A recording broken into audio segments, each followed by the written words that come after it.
Mình đi mua hoa cho em hay mua quà đi ta? Quà thì tốn 200k nhưng mua hoa em không thể nào ăn được. Em không thể kể đâu. Vội móc túi lấy cái ví xem có tiền không đây. Em biết sáng 8 tháng 3 em như bà Hoàn không phải làm thơ chi luôn.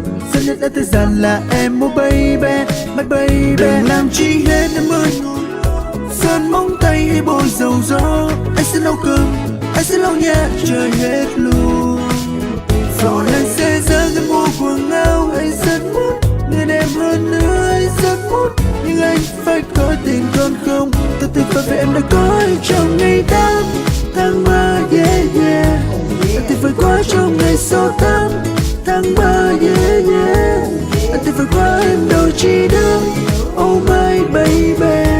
Thật tuyệt vời quá đi mà em ơi, yeah yeah. Hôm nay 8 tháng 3 Mưa không rơi, đưa em đi chơi. Đi ngang qua quán hủ tiếu và hai mình vào đó sơi. Đợi một chút ăn no thì em không còn phải lo. Em thích chen sữa thì anh sẽ mua cho. Để đưa tay ra anh đeo chiếc nhẫn vào. Có lẽ không được vì chiếc nhẫn nó quá to. Vậy thôi cởi ra giùm anh đi người ơi, mình đi mua đồ nha. Nhắm mắt lại anh nghĩ suy, hay là anh sẽ mua em cái đầm. Đầm thì em quá nhiều. Anh đi là tiếp mua cho cái quần, nhưng em thật sự cũng chẳng thiếu quần. Ok anh sẽ mua cho em hai bộ Vera. Chỉ hết em ơi, sơn móng tay hay bôi dầu gió. Anh sẽ nấu cơm, anh sẽ lau nhà trời hết luôn. Rồi anh sẽ dẫn em mua quần áo. Anh rất muốn nên em hơn nữa, anh rất muốn. Nhưng anh phải có tiền còn không. Thật tuyệt vời vì em đã có anh trong ngày 8 tháng 3, yeah yeah.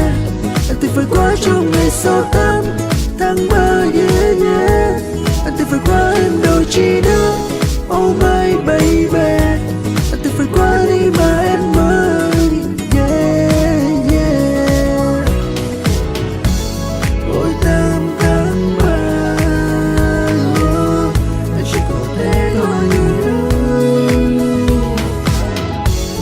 Anh sẽ làm em thấy vui như ai biết chăng. Chẳng có quan cấp chi, người nói đi thì anh sẽ chẳng đi ra để mua cái chi nữa đâu. Mùng 8 tháng 3 là mùng 8 tháng 3, yeah yeah. Anh sẽ mua kem và rồi anh sẽ mang về. Chúng ta rời đâu trong ngày 8 tháng 3, yeah yeah. Anh tuyệt vời quá trong ngày số 8 tháng 3, yeah yeah. Anh tuyệt vời quá em đâu chỉ được, oh my baby.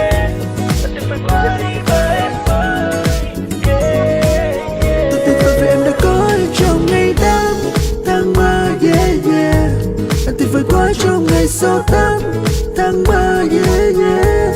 Anh tuyệt vời quá em đâu chỉ được, oh my baby. Anh tuyệt vời quá đi mà em ơi, yeah yeah. 달콤한 말투 나오라고 혼자 있으려니 심심하다고 But I know 그냥 날 안고 싶다고 오늘만 같이 있자고